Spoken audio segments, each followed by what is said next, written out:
ಚನ್ನಗಿರಿ ತಾಲೂಕಿನ ನಲ್ಲೂರು ಗ್ರಾಮದಲ್ಲಿ ನಡೆದಿದ್ದ ಮನೆಕಳ್ಳತನ ಪ್ರಕರಣವನ್ನು ಪೊಲೀಸರು ಯಶಸ್ವಿಯಾಗಿ ಭೇದಿಸಿದ್ದಾರೆ.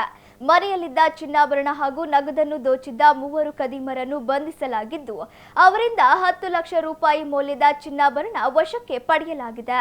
ಫೆಬ್ರವರಿ 15ರಂದು ನಲ್ಲೂರಿನ ಸೈಯದ್ ನಫೀಸ್ ಅಹಮದ್ ಮನೆಯಲ್ಲಿ ಕಳ್ಳತನ ನಡೆದಿತ್ತು. ಕಳ್ಳರು ಬಾಗಿಲಿನ ಕೀ ಬಳಸಿ ಲಾಕರ್ನಲ್ಲಿದ್ದ ಚಿನ್ನದ ಒಡವೆ ಹಾಗೂ ನಗದನ್ನು ಎಗರಿಸಿದ್ದರು. ಪ್ರಕರಣ ದಾಖಲಿಸಿಕೊಂಡು ಕಾರ್ಯಾಚರಣೆ ನಡೆಸಿದ ಚನ್ನಗಿರಿ ಪೊಲೀಸರು ಆರೋಪಿಗಳಾದ ಸೈಯದ್ ಮುದಾಸಿರ್, ಸೈಯದ್ ಮುಜಾಮಿಲ್ ಹಾಗೂ ಮೊಹಮ್ಮದ್ ಸಾಹಿಲ್ ಎಂಬುವವರನ್ನು ಬಂಧಿಸಿದ್ದಾರೆ. ಬಂಧಿತರಿಂದ ಒಟ್ಟು 72 ಗ್ರಾಂ ತೂಕದ ಚಿನ್ನಾಭರಣಗಳನ್ನು ವಶಕ್ಕೆ ಪಡೆಯಲಾಗಿದೆ.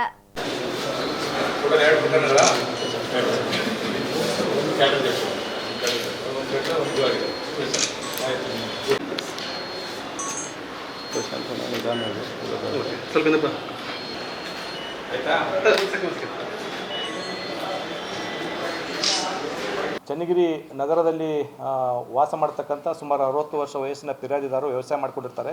ಸೊ ಇವರ ಒಂದು ಮನೆಯನ್ನು ಲಾಕ್ ಮಾಡಿ ಹೋಗಿ ಬೀಗವನ್ನು ಕೀ ಬಳಸಿ ಓಪನ್ ಮಾಡಿರ್ತಾರೆ.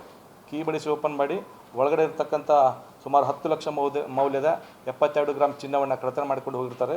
ಇದರ ಬಗ್ಗೆ ಪ್ರಕರಣ ದಾಖಲಾಗಿ ತನಿಖೆಯನ್ನು ಕೈಗೊಂಡಾಗ ಇವರ ಮನೆ ಮೇಲೆ ವಾಸವಾಗಿರ್ತಕ್ಕಂಥ ವಾಸದ ಒಬ್ಬ ಹುಡುಗ ಈ ಕೃತ್ಯದಲ್ಲಿ ಭಾಗಿಯಾಗಿರ್ತಾನೆ ಅಂತ ಬಿಟ್ಟು 19 ವರ್ಷ ಈತನಿಗೆ ಈತ ಮತ್ತು ತನ್ನ ಸ್ನೇಹಿತನ ಜೊತೆ ಸೇರಿ ಈ ಒಂದು ಕೃತ್ಯವೆಸಗಿರ್ತಾನೆ. ಇವ್ರಿಗೆ ಏನಂತಂದರೆ ಐಷಾರಾಮಿ ಜೀವನ, ಮೋಜು ಮಸ್ತಿನ ಜೀವನ ನಡೆಸಬೇಕು, ತಮಗೆ ಒಂದು ಐಫೋನ್ ಬೇಕು, ಬೈಕ್ ತೊಗೊಳ್ಬೇಕು ಮತ್ತು ಗೋವಾ ಈ ಥರ ಪ್ರವಾಸ ಮಾಡಿ ತಮ್ಮ ಜೀವನವನ್ನು ಐಷಾರಾಮಿಯಾಗಿ ಮಾಡಬೇಕಂತ ಬಿಟ್ಟು ಆಸೆ ಹಿನ್ನೆಲೆಯಲ್ಲಿ ಇವರು ಈ ಥರ ಒಂದು ಕೃತ್ಯಕ್ಕೆ ಕೈ ಹಾಕಿರ್ತಾರೆ. ಇದರಲ್ಲಿ 3 ಜನ ಆರೋಪಿಗಳನ್ನು ನಾವು ದಸ್ತಗಿರಿ ಮಾಡಿ ಸುಮಾರು 10 ಲಕ್ಷ ಮೌಲ್ಯದ 72 ಗ್ರಾಮದ ಚಿನ್ನವನ್ನು ವಶಪಡಿಸಿಕೊಂಡು ತನಿಖೆಯನ್ನು ಮುಂದುವರಿಸಿದ್ದೇವೆ.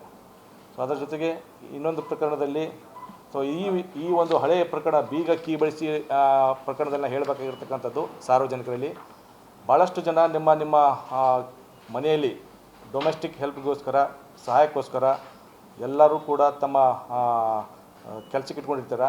ಕೆಲಸದವ್ರ ಬಗ್ಗೆ ಸ್ವಲ್ಪ ಸೂಕ್ತ ನಿಗಾ ಇರಲಿ. ಕೀಯನ್ನು ಅನ್ನೆಸೆಸರಿ ಅವ್ರ ಕೈಯಾಗಿ ಕೊಡೋದು ಬೇಡ. ಅದರ ಜೊತೆಗೆ ಮನೆಯಿಂದ ಹೊರಗಡೆ ಹೋಗ್ಬೇಕಾದ್ರೆ ಕೀಯನ್ನು ತಾವು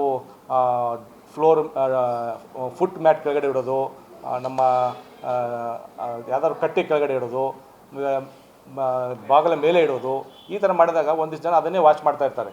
ಸೊ ದಯವಿಟ್ಟು ಯಾರು ಕೂಡ ಈ ಥರ ಮನೆ ಕೀಗಳನ್ನು ಜನರಿಗೆ ಗೊತ್ತಾಗಿ ಈಸಿಲಿ ಎಕ್ಸೆಸಬಲ್, ಈಸಿಲಿ ಸಿಗ್ತಕ್ಕಂಥ ಜಾಗಗಳಲ್ಲಿ ಇಡದೆ ತಮ್ಮ ಸುರಕ್ಷಿತವಾಗಿ ಇಟ್ಕೋಬೇಕಂತ ಬಿಟ್ಟೇಳಿ ಈ ಮೂಲಕ ಸಾರ್ವಜನಿಕರಲ್ಲಿ ಕೋರುತ್ತೇನೆ.